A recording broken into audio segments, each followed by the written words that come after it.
Et Jésus répondit, ce qui est impossible aux hommes est possible à Dieu. Luc 8, 27. Christ avait dit au jeune homme riche, vends tout ce que tu as, puis viens et suis-moi.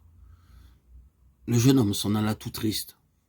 Jésus se tourna vers ses disciples et leur dit qu'il est difficile à ceux qui ont des richesses d'entrer dans le royaume de Dieu.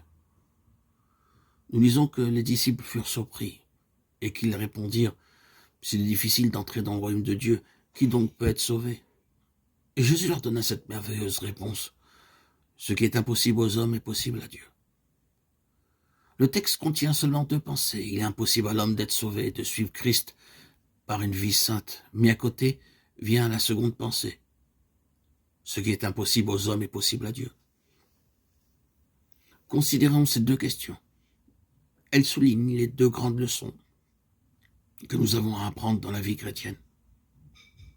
La première leçon est souvent longue à apprendre, que l'homme ne peut rien, qu'il ne peut parvenir au salut. Il arrive qu'on apprenne la première leçon et qu'on n'apprenne pas la seconde. Ce qui m'est impossible est possible à Dieu. Béni soit l'homme qui apprend les deux leçons. Elles marquent deux étapes dans la vie du chrétien. Quand un homme s'efforce de faire de son mieux et qu'il échoue, quand il essaie de faire encore mieux et qu'il échoue de nouveau, quand il redouble ses efforts et qu'il échoue toujours, bien souvent dans ce cas, il ne réussit même pas à apprendre que c'est impossible. Pierre avait passé 3 ans à l'école du Christ et jamais il n'avait pu apprendre que c'est impossible, jusqu'à ce qu'il eût renié son maître et qu'il sortit et pleura amèrement. Alors, il apprit cette leçon, qu'il est impossible à l'homme de servir Dieu et Jésus-Christ. Considérons un moment celui qui apprend cette leçon, impossible à l'homme. Tout d'abord, il lutte contre cette idée. Ensuite, il s'y soumet, mais à contre-cœur, avec désespoir. Enfin, il accepte et s'en réjouit. Au début de la vie chrétienne, le nouveau converti ne conçoit pas cette pensée. Il est converti, la joie remplit au cœur. Il commence à courir la course et à combattre le bon combat. Il est sûr d'être victorieux, car il est rempli de zèle et il est loyal. Et il a la certitude que Dieu l'aidera.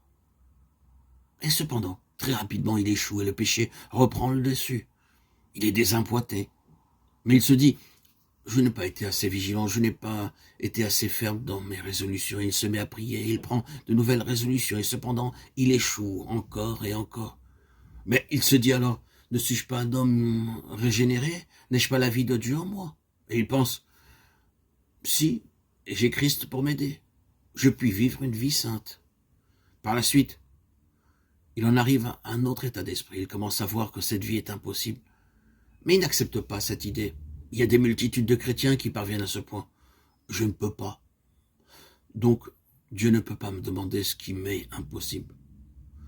Si vous leur dites que Dieu le leur demande, cela leur paraît un mystère. Plusieurs d'entre vous, peut-être, se trouvent dans cette situation-là. Ils vivent une vie d'échec, de péché, au lieu d'une vie de repos et de victoire. Ils commencent à s'apercevoir qu'ils ne peuvent pas, que c'est impossible. Ils ne comprennent pas pourquoi, et le désespoir les envahit. Ils font de leur mieux, mais n'espèrent pas réussir. Mais quand un enfant de Dieu commence à comprendre la pleine signification de ces mots, c'est impossible, et qu'il dit en même temps, je dois le faire et je le ferai, c'est impossible à l'homme et pourtant je dois le faire. Quand cet enfant de Dieu commence à prier et à crier à Dieu, Seigneur, comment puis-je être libéré de la puissance du péché? Alors ce chrétien se trouve dans la situation décrite dans le chapitre 7 de l'Épître aux Romains. Dans ce chapitre, nous voyons le chrétien qui essaie de toutes ses forces de vivre une vie sainte. La loi de Dieu lui a été révélée, cette loi qui sonde les plus profonds désirs du cœur humain. Et ce chrétien ose dire, je prends plaisir à la loi de Dieu selon l'homme intérieur. Romains 7, 22. J'ai la volonté de faire le bien. Mon cœur aime la loi de Dieu et ma volonté a choisi d'obéir à cette loi. Un homme qui parle ainsi et dont le cœur prend plaisir à la loi de Dieu, un homme qui a la volonté de faire ce qui est bien, cet homme, peut-il échouer? Oui, c'est ce que le chapitre 7 de l'Épître aux Romains nous enseigne. Il faut quelque chose de plus que le désir et la volonté de faire le bien. Non seulement je dois aimer la loi de Dieu et avoir le désir de faire la volonté de Dieu, mais j'ai besoin de la toute-puissance de Dieu agissant en moi. C'est ce que nous enseigne l'apôtre Paul dans l'Épître aux Philippiens. C'est Dieu qui produit en vous le vouloir et le faire. Philippiens 2, 13.